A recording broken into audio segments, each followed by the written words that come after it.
This video is the story of the first annual Washington State Public Facilities Finance Conference held June 1989 at Wenatchee, Washington. The city of Wenatchee is located in central Washington on the Columbia River. The 1980 population was about 19,000. The area is well known for the production of apples. Wheat is also an important crop. The conference is an activity of the Intergovernmental Public Facilities Finance Committee. The committee is an ad hoc group of federal and state funding managers involved in assisting local communities in planning, constructing, and repairing public works facilities and other infrastructure projects. Members of the committee presently represent about 40 federal and state agencies, departments, and programs.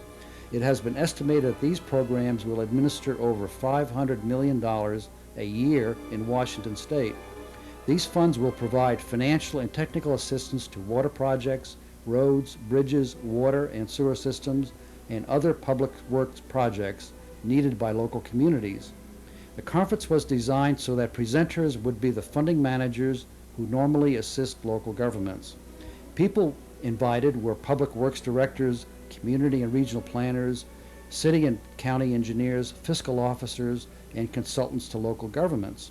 The conference was endorsed and promoted within the memberships of the Washington State Associations of Cities and Counties, the Associations of City and County Engineers, the Association of General Contractors, and Consulting Engineers Council of Washington. The agenda for the conference was designed to cover funding programs for water resources, domestic water, wastewater, transportation, emergency situations, and economic development. Each of these categories were presented as an overview session, specific program presentations, case studies, and opportunities for a one-on-one exchange of information between funding managers and local government representatives, as well as between local government attendees. Other special features were presentations on alternative finance methods and how to best select a consultant. This is your invitation to participate in the second annual Public Facility Finance Conference.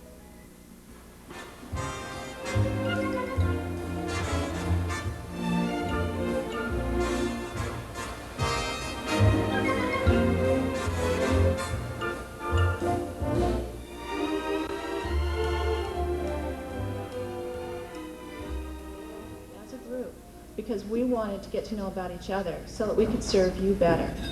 And we felt that the better we knew about each other and about our programs, the better we could help you out and we could get you to the proper resources. We got together and did that for about a year and then looked around and said, hey, you know, this is so neat. The information that we have here is so great that we'd really like to share it. And we decided that we'd have a conference so that we could share it and so we could, you're pulling a book off the shelf, whatever book you want to read, and you can read it. And so if you want to talk to a Washington State Energy Office person, or if you want to talk to a DCD person, or you want to talk to an ecology person, or somebody from DSHS, they're here. Conference like this ever. Mayor, I got bad news. I said, what's that? He said, we can't meet payroll. I learned innovative financing at that time. I will brag now and say the city's in very good financial shape. And the quality of life in Washington State. I think people are beginning to understand better and better that without quality infrastructure systems, transportation systems, water and sewer systems, recreation facilities, people aren't going to be able to enjoy the life. But I think that people are more and more appreciating the fact that we do have to replace our capital. People are becoming, I think, a little more sophisticated. I think that's real good news because it's going to be easier for us to be able to sell to the public generally the need for those kinds of improvements. I suppose Jim's been having to do a little bit of that with the work he's doing in town. There's some bad news, I think, ahead of us. We have about a 4% savings, 4% savings against gross national product, where the next lowest country in terms of savings is at 12%, and many of the European countries are at 20 to 28%. Measure that against the kind of debt that we have as a government, and you begin to understand the real stress that the federal government is facing in terms of how to deal with debt reduction and the whole question of federal financing. I really don't see a lot of expanded programs. If you're building a road, what does it mean that you need in terms of sewers or other kinds of infrastructure down the road? Other infrastructure issues are going to be linked to the environment. What are you doing to the environment when you make decisions around that first project? The environment's going to be linked to quality of life issues, the character of the community that you live in, and how does this fit with the character of that community? And finally, those quality of life issues are going to be tied to the rest of the municipal services you provide and the social services that I provide. You'll have to look at the project in that kind of context, or I submit, as you kind of go down the road in the future, you're going to fall behind. We need to think about our centennial in terms of social effort, everybody working together, and using nature in a way that sustains it. Because that's quality of life, or an important part of our quality of life. Concurrent program for the rest of the first day. And his topic will be water resource program, primarily water supply program, agricultural water supply program. George and I have worked together, and we coordinate our activities through his office. I deal with George frequently on the phone. I guess what I'd like to do, I'd like to give you a brief overview of what the Corps does, and then ask Ed if you'd do the same, and George do the same about their programs. What I'm going to do is, as Steve said, we're going to split up the block grant program between Charmaine and myself. I'll talk about the entitlement program of the block grant program, which goes to local government. And we also provide funds to the state, and that's the portion that Charmaine will talk about on the small city side of it. In the state of Washington, there are $41 million in grant funds that are made available annually to communities, including the state. The state program in this state receives about $10 million roughly, ranging somewhere between $9 and $11 million each year. Interest rates available in our loans fluctuates with your local participation. We offer a range of from 1 to 3%. You qualify for a 3% loan by providing us a minimum of a local 10% match. And that 10% is defined as 10% of the amount you're requesting from us. That local match can be made up of cash or in kind. Your maintenance practice is 1/3 of it. How you raise revenue for your system, in this case your transportation system, is another 1/3 of it. And last but not least, how you manage what revenue you do raise. And I want to encourage those of you who are from the engineering community here, consult with your finance director or equivalent. And for those of you who are from the finance community, offer a helping hand to help those engineers out. They may not understand how you invest your local government money, but it is important in the overall effort score or rating you receive with a trust fund application. It's a disaster if they're going to go from one place to another place because they're in trouble to begin with. They don't know where to go. That's one aspect. I use a lot of engineers. Commercial firms that sell products or services to local governments were invited to display their wares and talk to prospective customers. Some firms represented included a major bank, computer software firm, aerial maps and surveys, and engineering, financial, and economic consultants. Additional exhibits were provided by federal, state government programs and nonprofit firms and associations.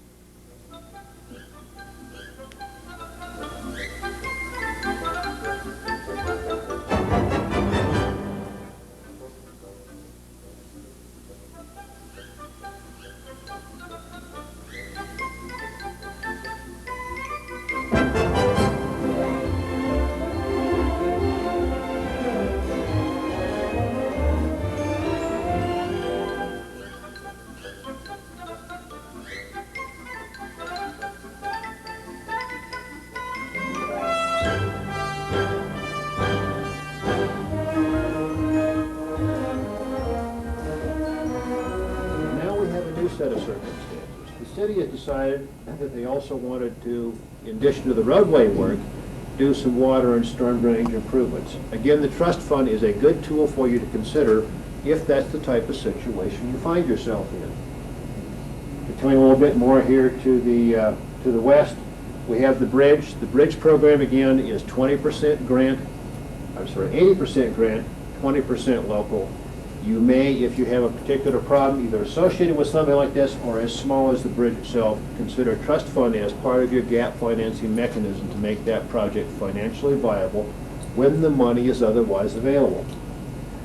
I think we'll leave to our friends from DOT, we're going to let them have this state highway. They really need to do something with that anyway. And I think we'll just have the city ignore the fact they're applying for that. But there is one small part of this that got left out. We have in our community of Successville a poverty pocket. Now, like most poverty pockets, you notice it's located on one side of the railroad track. And as also frequently occurs in poverty pockets, it seems to be down here in the floodplain of this stream. Irrespective of what's happening here in Successville, the community has decided one of our higher priorities is to do something about this little pocket in our community. And we're going to increase the opportunities for their economic viability by giving them some better living conditions. We want to do some improvements along the creek to provide better storm drainage because the high water table is destroying streets. I was told to keep this related to transportation. And you need to do something about the sanitary sewers because the fact that they surcharge is sometimes putting raw sewage on the streets. And the water lines leak like crazy and causing soft spots in the streets. But last but not least, in addition to some housing rehabilitation as a part of Community Development Block Grant, they wish to improve the streets and provide some decent surface and some associated drainage work with that. And in this particular case, this too is an area off the urban system, off the arterial system, that Community Development Block Grant, a grant program for low and moderate income people, can be assisted by mixing and matching some of the funds with the Public Works Trust Fund. So to sum it up, that is our story of Successville in cooperation with the county, Success County. They're really fortunate they got this new industrial plant, and they were able to come together because they came to a conference like this and saw some ways to make these rather large public infrastructure financing needs all come together. Workshops provided an opportunity for attendees to practice alternative finance opportunities through problem solving.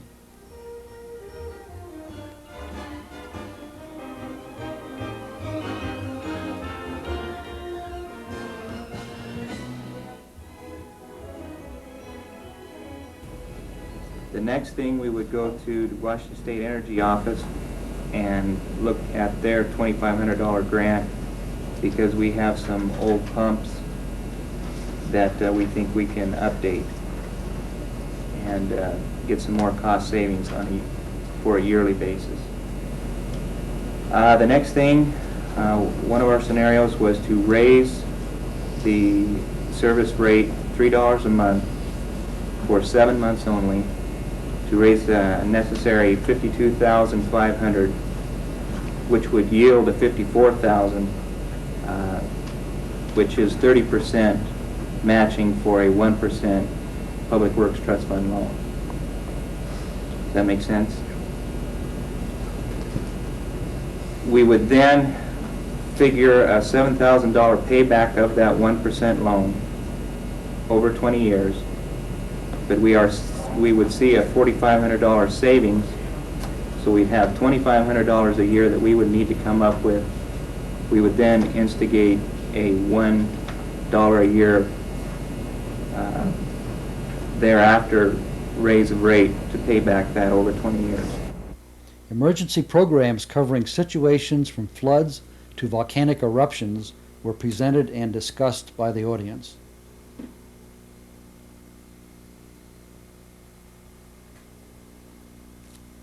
This application and then going for the long-term full engineering, full design, all the clearinghouse reviews and all of those things to complete the whole project.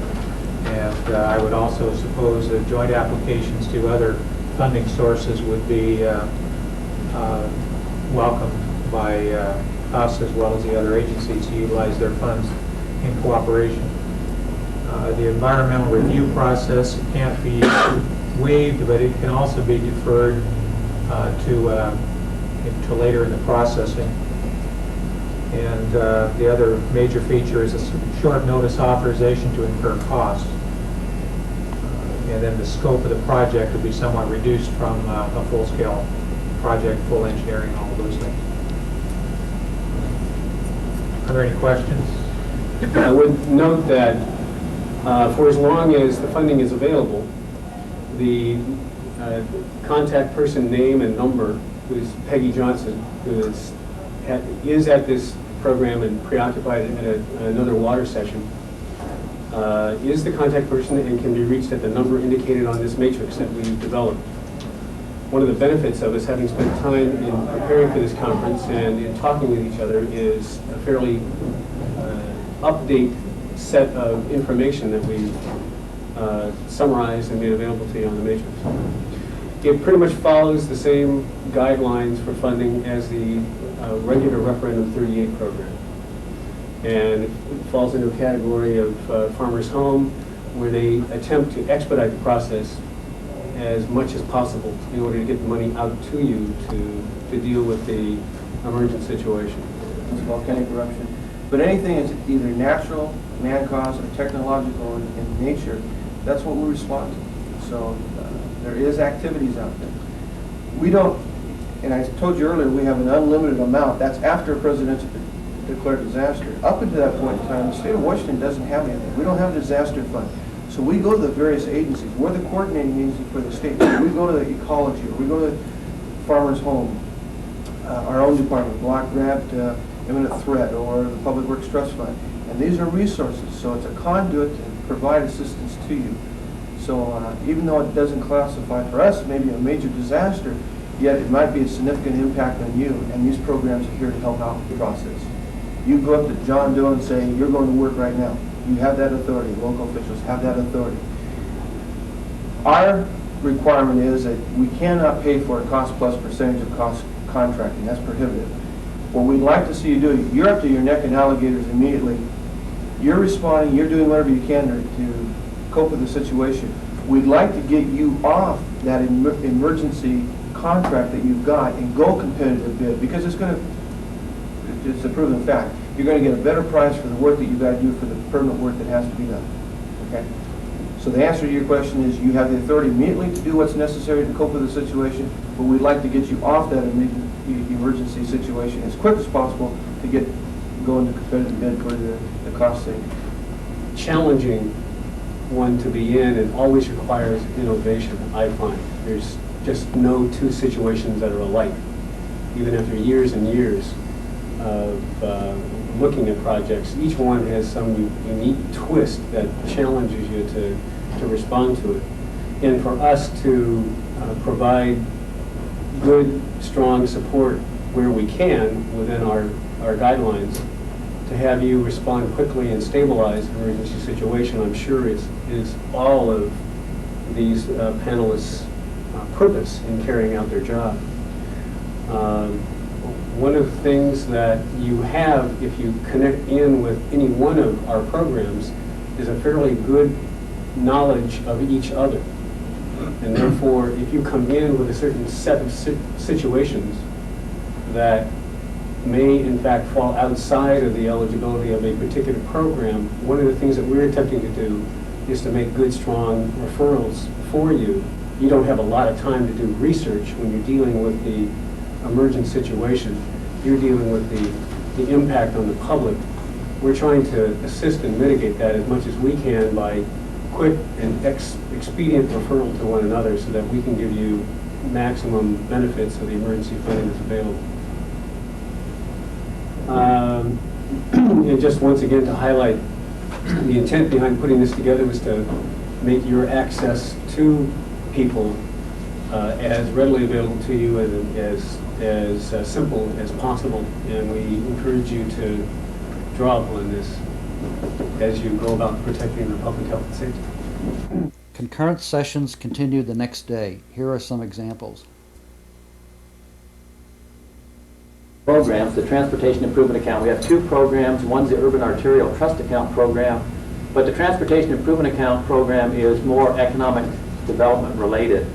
So that's the one I'll focus on. We expect a big increase in traffic coming north across that bridge. very shortly, so that's a concern. And that's where you got your economic development component, Yeah, we've got economic development component in that one too. due to the mall. Due to the mall and port property on Pease Road. Pease Road is the one I was talking about before, and it connects in and out of the county. There's a section of that that's in the county, and there's port property in there, and there's some industrial kinds of property going.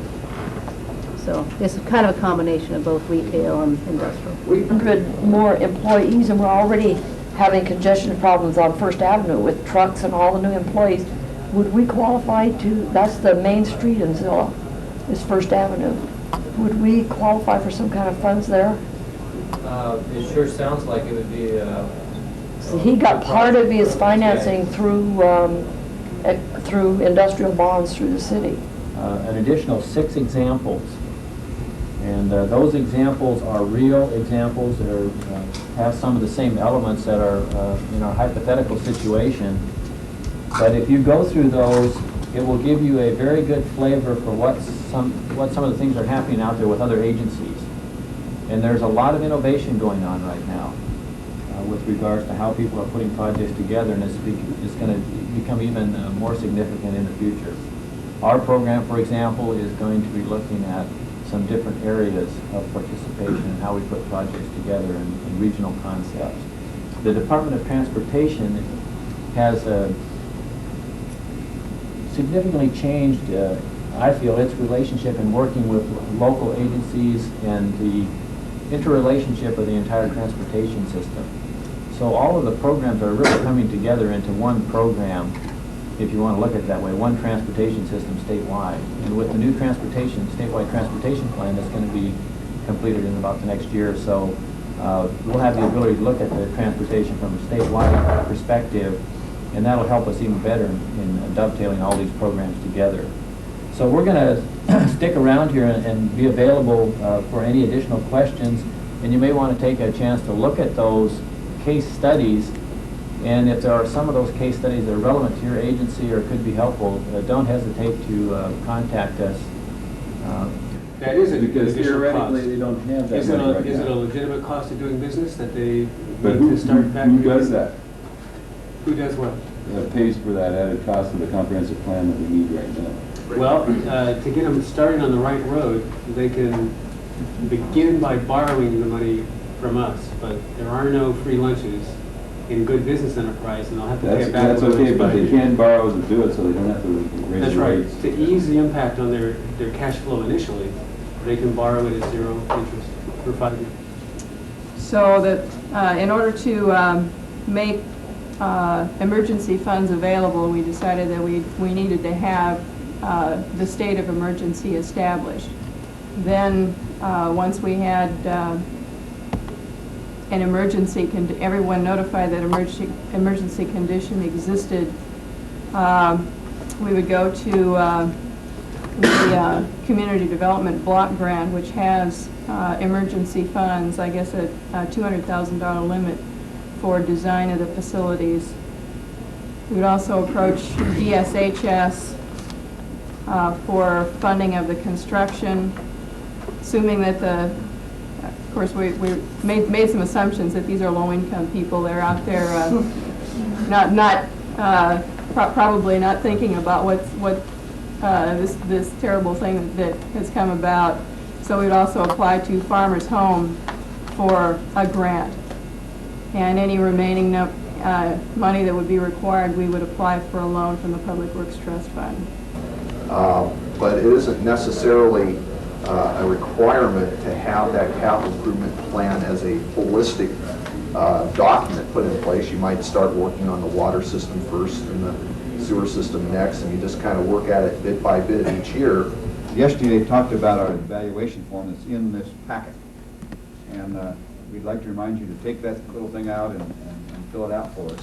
This is everything that's said on here. It's the first annual Public Facilities Financing Committee Conference, but we would like to plan additional ones if there's a need. And this form is designed primarily to tell us what we did wrong, what we might do that would improve that in the future. So if you would, we'd really like your very candid comments. If it was not good and it was in the wrong place and the wrong time, will tell us. It will not affect your loan and grants application process. You don't have to sign it then, right? That's right. It's an option. You can if you want to, right? It's very seriously, we truly want to make this conference for you folks. That's the only reason we're doing it. That's the only reason the committee was formed, is to provide a better vehicle to provide all the services that all of us have. So.